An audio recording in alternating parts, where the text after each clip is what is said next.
So many times here when I'm talking to somebody about an electronics project or something like that, I hear them say, yeah, I'm sure you can take a Raspberry Pi and go build that. Do you really need to use a Raspberry Pi for your electronics project? Well, there are so many other platforms that you can use. The Raspberry Pi is probably going to average about $50 in cost, unless you're going to hook up your whole screen and all that. You're probably dealing with about $200 in cost. If you can work with something that doesn't require that cost, that requires a smaller cost, it's usually better off. It's better for the creativity as well. It gets your mind going better. If you're thinking about the smaller components, you understand it better if you built more of it from the ground up type of thing. So we're going to look at, there's so many different platforms that you can use. I'm only going to look at a few of them, but I'm going to look at some of my favorite concepts. Platform is a concept. When you're building with electronics, it's, what concept are you working from? Just how much do you need? And basically these are stair-stepped. Let's get into this. So analog electronics here, that's where you have your electronics. It isn't really regulated for true and false. It's not, everything's one voltage. It's there. You got to charge. It may be a variable charge, but it's not regulated voltage where it's got to be one voltage or the other. And these can be, it's what you get right off a battery. The battery may be fully charged, it may be partially drained, but you can run a light bulb on that. You can run a fan. You can run some of your simple circuits. You don't need to set it up to where you have a button that tells the Raspberry Pi to now turn on your fan. That can be a switch, simple switch. Power supplies are also usually best done with analog electronics, because there you're dealing with changes of voltage and stuff like that, and that can confuse digital. So you're only better off sticking with analog for most power supply applications. Analog radio is another one that can be very easily done with analog. You don't even need to get digital stuff out. To build a simple radio, don't even have to go into digital for that. Basic decisions and basic procedures can be followed with analog electronics. You can tell if a wire is charged, have it run a relay or have it run some other device that senses that and reacts to that, some other resistance or something like that, capacitors that do different things, and can make those decisions. And then based on those decisions, you can make sure that, hey, both of these switches have got to be open before the next button takes effect. That's just wiring up your two switches in series with each other. They're making decisions with each other, and then your button is, maybe you have a light connected with that, but then the button has to be hit once that light's activated. That's things that you can do with analog electronics.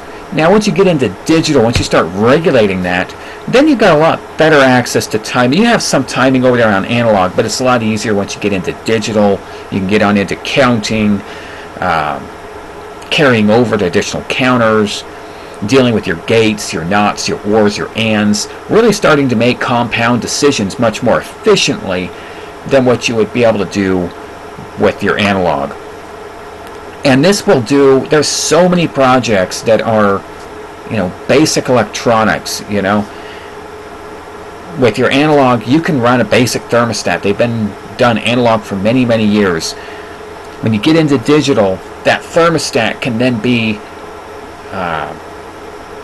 you can then add a programmable timer to it, where you can say, once I'm at work, during this regularly scheduled time, I don't want the air conditioning to be as low, I want it to be a different setting, or I want it to turn off, or whatever it be, or the heat otherwise.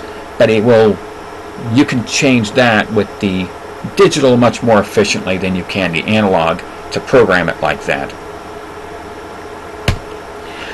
Now, Arduino boards are kind of robot microcontrollers.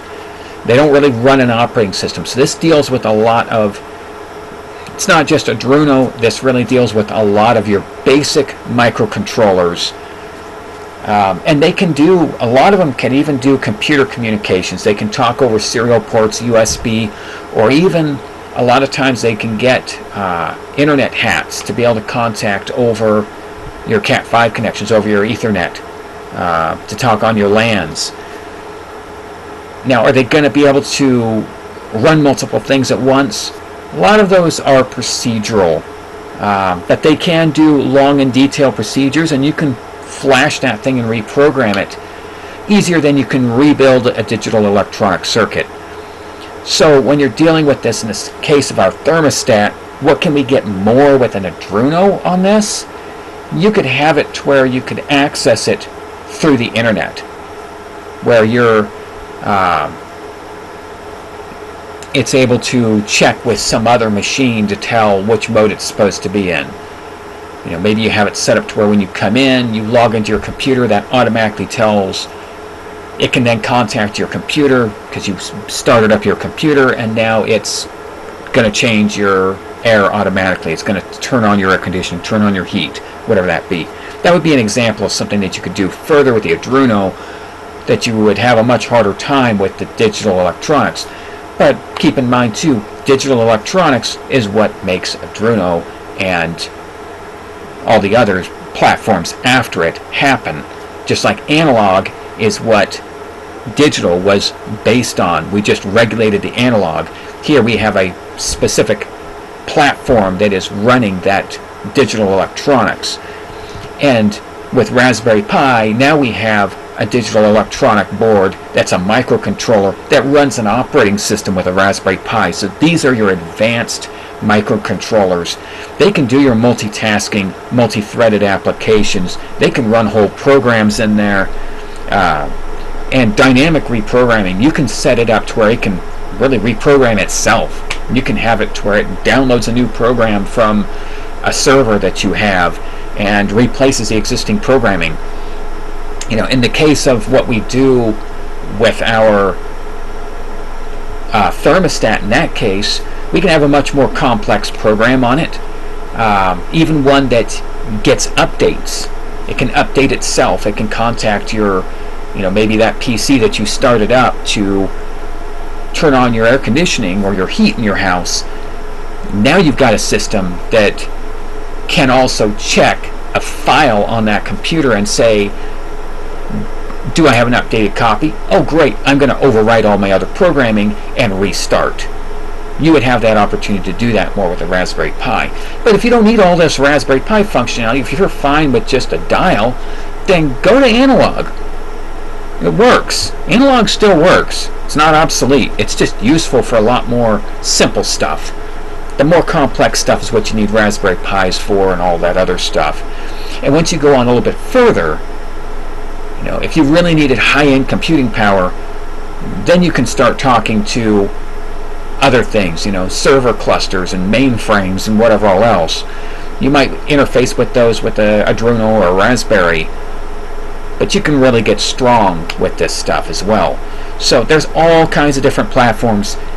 Figure out your project, figure out which one fits best for your needs, and thank you very much for watching.